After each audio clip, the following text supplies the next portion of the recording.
Imagine surviving a tour in Afghanistan only to be murdered in front of your own family in New York City.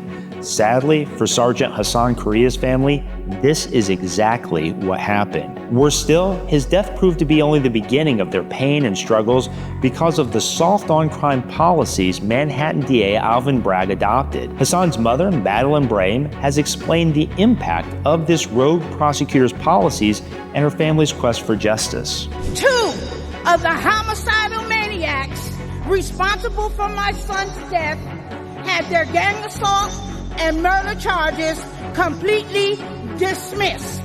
I later learned that Alvin Bragg often dismisses and reduces dangerous criminals. But unfortunately, this same scenario is playing out in other cities across America too. Another set of mothers know Madeleine's pain and suffering all too well. This time, though, the nearly identical policies of Los Angeles County rogue prosecutor George Gascon have exacerbated their pain and suffering.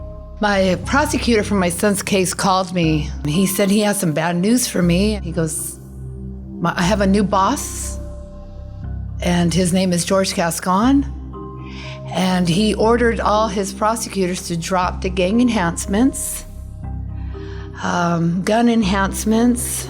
It was hard to accept that a district attorney that's supposed to put criminals in jail was going to be lenient towards the guy that murdered my son.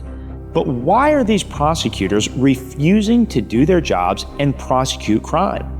As Zach and I have outlined in our book, Rogue Prosecutors, How Radical Soros Lawyers Are Destroying America's Communities, these DAs are part of a well-funded national movement pushing radical policies designed to benefit those who have committed crimes at the expense of seeking justice for victims and protecting their communities. It's all quite diabolical and ingenious. The backers of this movement figured out that the local elected district attorney is the linchpin to the criminal justice system.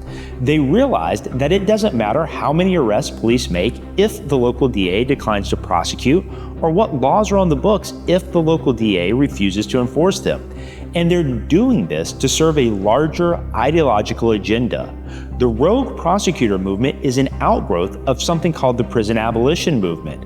Believe it or not, there's actually a group of people, largely leftist academics, who want to abolish all prisons. One of the leading proponents of this movement, Angela Davis, wrote a book called Are Prisons Obsolete?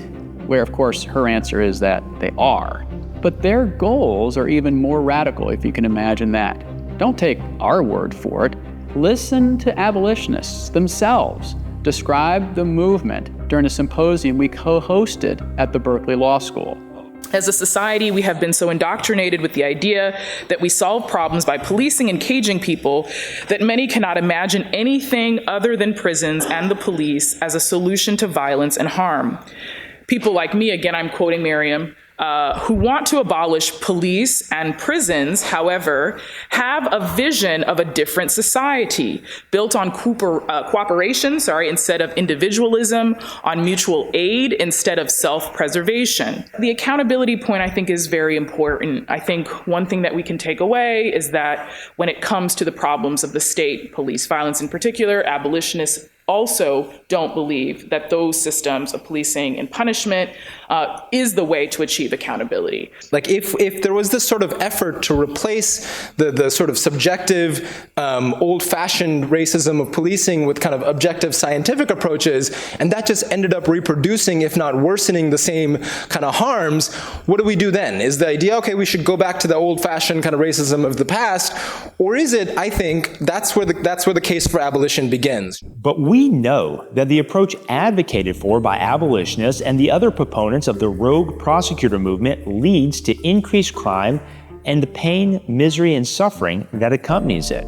Ironically, so many of these problematic policies have been implemented to combat the myth of systemic racism in our criminal justice systems and to combat the myth of mass incarceration, the idea that we lock up too many people in our country which is just not true when you consider the amount of crime people commit and the small percentage of those people who actually end up in prison. Listen as Rafael Manguel, an expert on policing at the Manhattan Institute, explains why both of these attacks are flawed and why it's actually minority communities that primarily benefit when policing and prosecution are appropriately pursued.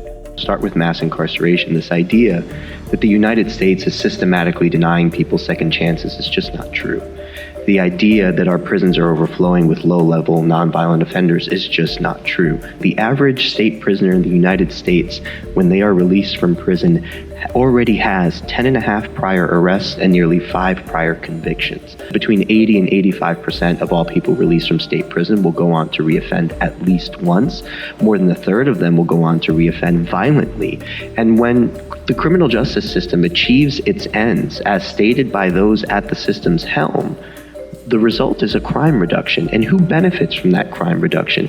It's mostly minority communities, low-income minority communities to be specific. Of course, many supportive of radical policies don't like it when their narratives are challenged, which is exactly what happened at that Berkeley Law School symposium. Which I think is important. I also want to thank Chesa. I wrote a book that's a little tough on him. There's a chapter on him, and I think it says a lot about him for, manning up and inviting folks here to hear differing views. So thank you. It looks like an excellent work of fiction, and I'm eager to read it. It's all factual, and I'm sure you'll enjoy it. Rafael Manguel's Manhattan Institute colleague, Heather McDonald, explains why crime rates are likely much higher than reported, why many crimes go unreported, and why the policies many on the left promote actually lead to higher crime rates. It is not a moral panic to be concerned about the lawlessness that has broken out since 2020. It is realism. Public sees that lawlessness every time another store is looted and another criminal is set free after an assault to attack again. Store owners and private property owners report just the barest fraction of property crimes because they know that the police will likely not show up, and if the police do show up, nothing will happen next. And what is their response? Name-calling. They don't want to debate on the substance. Listen to Alec, a leftist activist who compared Heather McDonald's factually accurate statements to those of, believe it or not, Nazi propaganda chief Joseph Goebbels, and said, in essence, that Americans shouldn't believe their lying eyes that crime is as bad as it actually is. The best propaganda, whether it's Hitler or Stalin or American corporations, is based on true facts. If you lie about things that people have some ability to verify, your propaganda is not going to be effective. And that is why Hitler himself was very clear, Goebbels himself, very clear in their public and private writings that it was essential that any facts asserted in their propaganda be true as much as possible, at least on things that people could verify. But using true facts in a particular way enables you to deceive people. We know, though, that criminals respond to incentives. As a group of former federal prosecutors explained at a heritage crime symposium in Washington, D.C., not prosecuting certain crimes and announcing it ahead of time is a gift to criminal gangs who can adjust their plans accordingly. And when prosecutors make announcements about the limitations that they're putting on crimes, when they say, we're not going to prosecute marijuana offenses if you have less than 4 ounces or less than 2 ounces, that gets out on the street very quickly. Suddenly, the police departments are not finding people with more than 4 ounces or more than 2 ounces, or whatever the limitation has been publicly disclosed. So it's absolutely something that the street gangs are very wise to. It really does damage the life of our citizens in the city day to day, because law-abiding citizens find themselves ceding the public square to criminals because they have no choice. And while it's easy to cite statistics and argue over their meaning, at the end of the day, real people are being impacted in real ways by the crime in their communities. People and businesses. Let's look first at what happened in Oakland with the In-N-Out Burger, then let's listen to the tragic story of Kate Steinle. I'm here in front of Oakland's only In-N-Out Burger.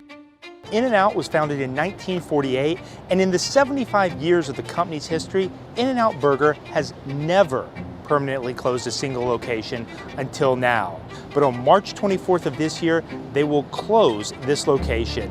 Why? Because of rampant crime. In-N-Out Burger said that their customers and their staff here are no longer safe.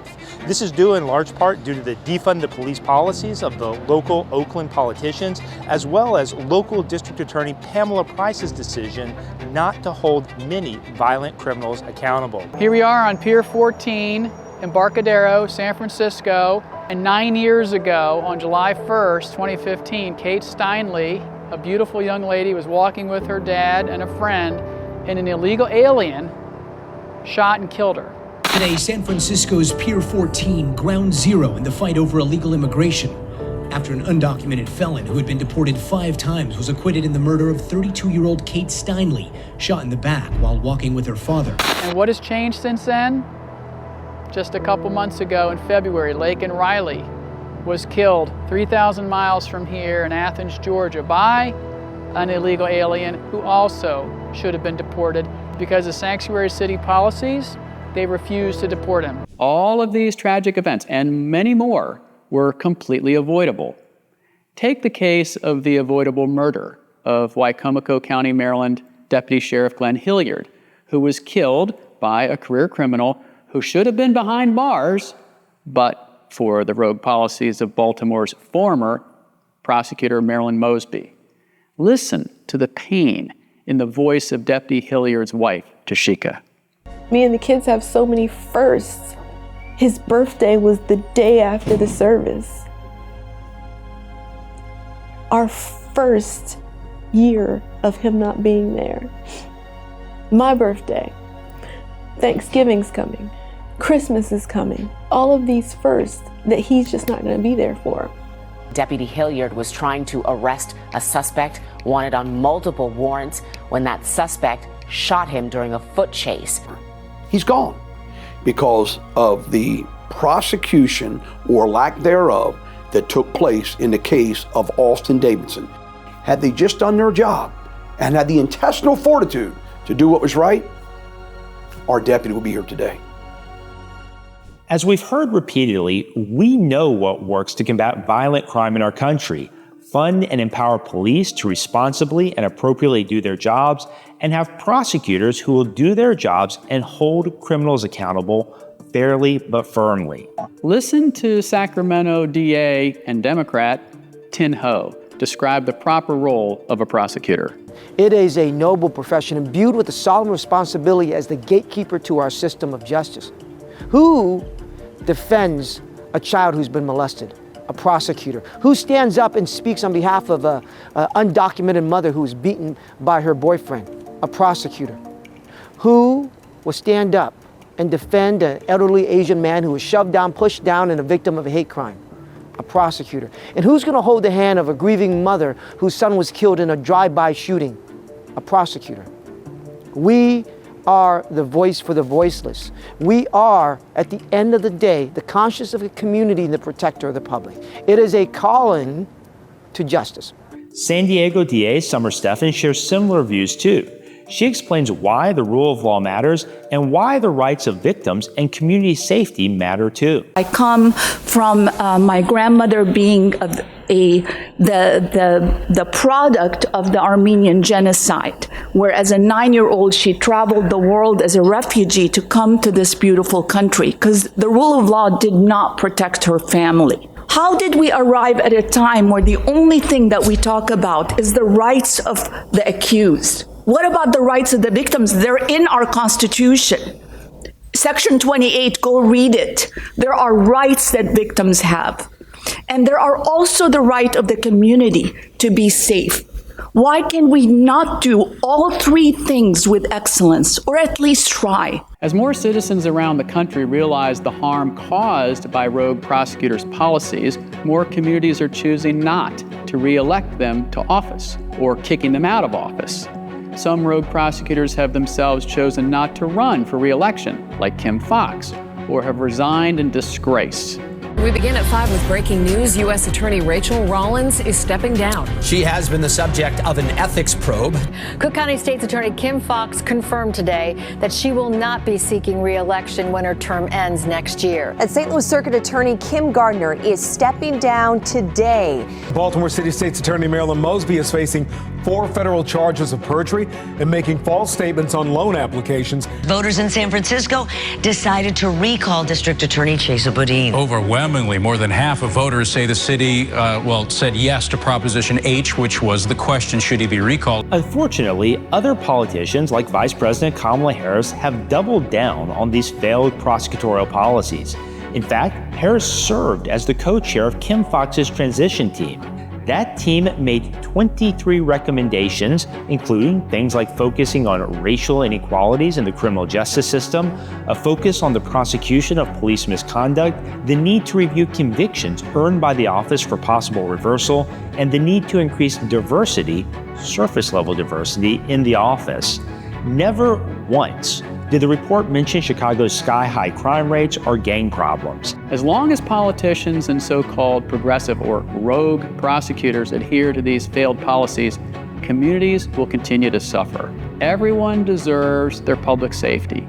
Everyone deserves to feel safe in his or her home and community. Until that happens, and we hope it happens soon, we will continue bringing you the latest news and information and being a voice for the victims who all too often suffer in silence under these harmful soft-on-crime policies.